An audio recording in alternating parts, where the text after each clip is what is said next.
ना दोसा पिठा इडली सहित दरकार पड़िबो आउ कौनसी तरकारी चटनी किंबा सांबर।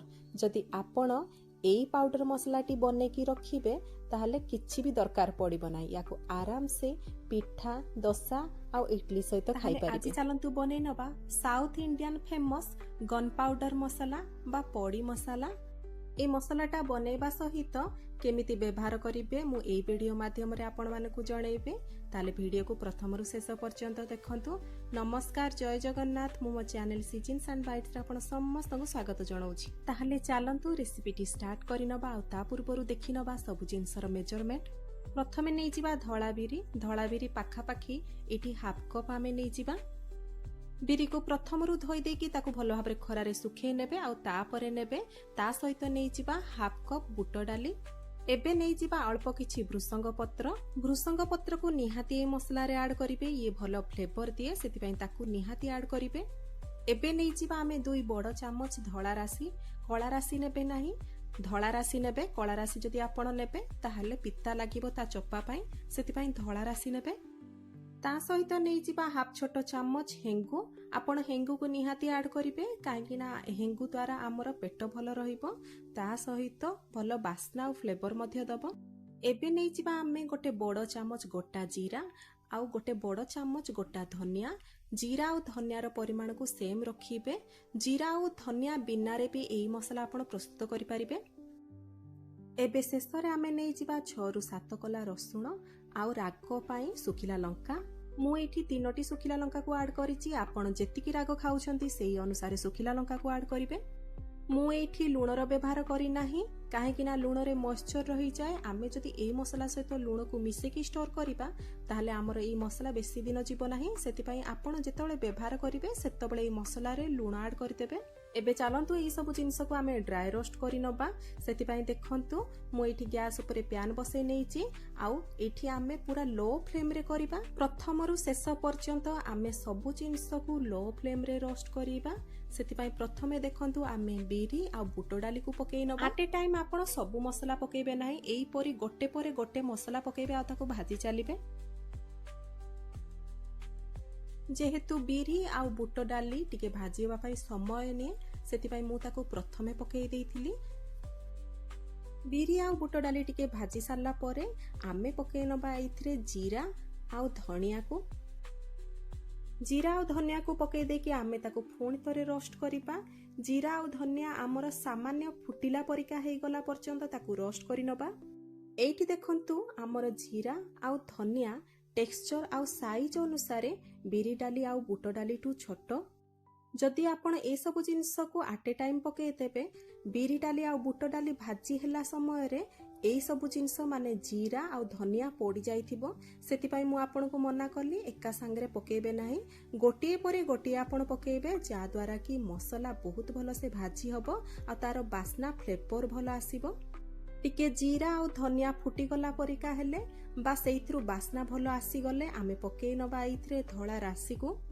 धळा राशि सहित पकेइ नबा रसुण आ सुखिला लंका। एइठी आपण सुखिला लंकार मात्रा को बढ़ेई पारिबे आ कमेई पारिबे। जदि राग वाला सुखिला लंका नउछंती ताहले कम सुखिला लंका नेबे।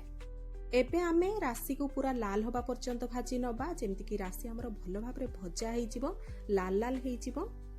लो फ्लेम रे रखिले मध्य आपण लगातार एई मसला को चलै चलीथिबे काहेकि ना लो फ्लेम रे रहिले मध्य गोटे मोमेंट रे यार टेम्परेचर बेसी हेइ जिवो आउ मसला सब पड़ी जिवो। सेति पई लगातार ताको चलै चलीबे।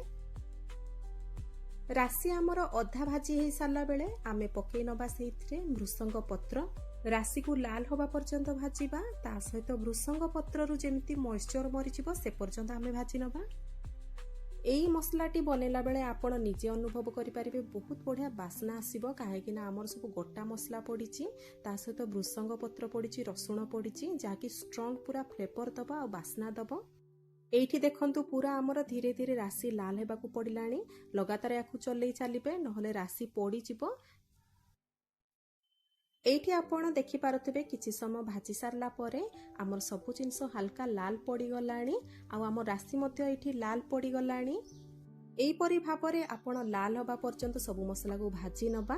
पूरा एमिति लाल होबो से पर्यंत आपण भाजी नेबे। ये रेडी ହେଲା ବେଳକୁ ଆପଣ ଗୋଟେ ଜିନିଷ ଅନୁଭବ କରିପାରିବେ, ଏଇଥିରୁ ବଢିଆ ବାସ୍ନା ଆସିବ। ଏବେ ମୁଁ ଭୃସଙ୍ଗ ପତ୍ରକୁ ମଧ୍ୟ ଚେକ୍ କରି ନେଉଛି। ଦେଖନ୍ତୁ ଭୃସଙ୍ଗ ପତ୍ର ମଧ୍ୟ ଆମର ଇଜିଲି ଗୁଣ୍ଡ ହେଇଯାଉଛି, ଏଥିରେ ଆଉ ମଏଶ୍ଚର ନାହିଁ। ଏବେ ଏଇଥିରେ ପକେଇ ନେବା ଆମେ ହେଙ୍ଗୁକୁ ପକେଇ ଦେଇକି ଆମେ ଭଲ ଭାବରେ ୟାକୁ ମିକ୍ସ କରି ନେବା।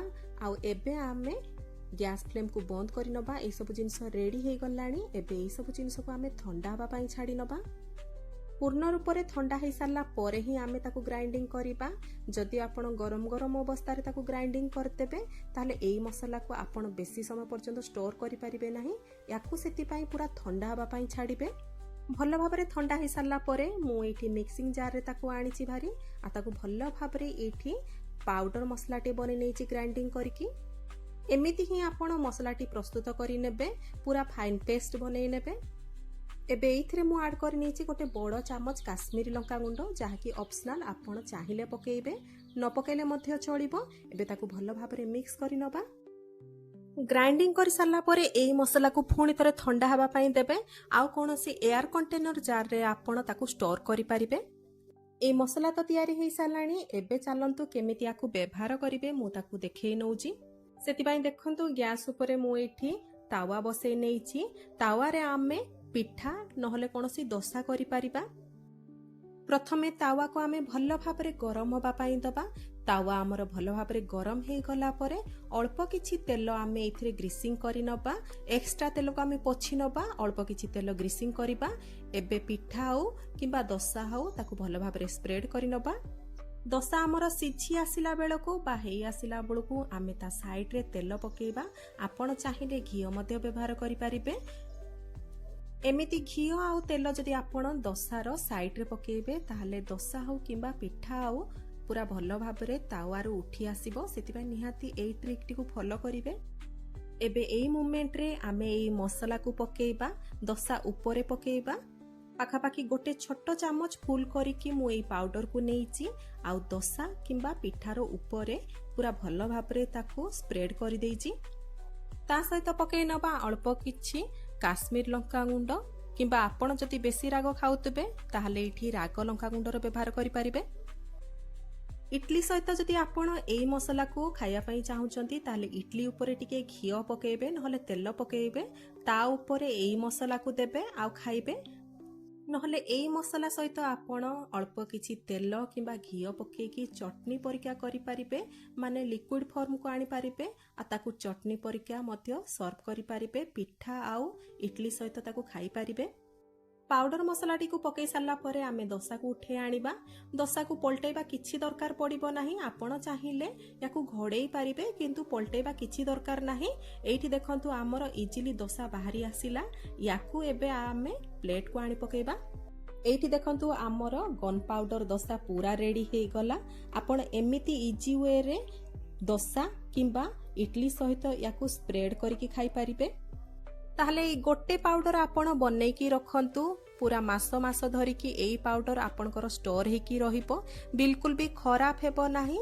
ଆଉ ତାକୁ ଯେତେବେଳେ ଇଚ୍ଛା ପିଠା, ଇଟଲି ଆଉ ଦୋସା ସହିତ ଖାଇପାରିବେ। ଥରେ ଏଇ ପାଉଡରଟି ବନେଇକି ନିଜେ ଖାଆନ୍ତୁ, ପରିବାର ବର୍ଗକୁ ଖୁଆନ୍ତୁ। ভিডিওটি ଭଲ ଲାଗିଥିଲେ ଲାଇକ୍ଟେ ନିହାତି କରିବେ।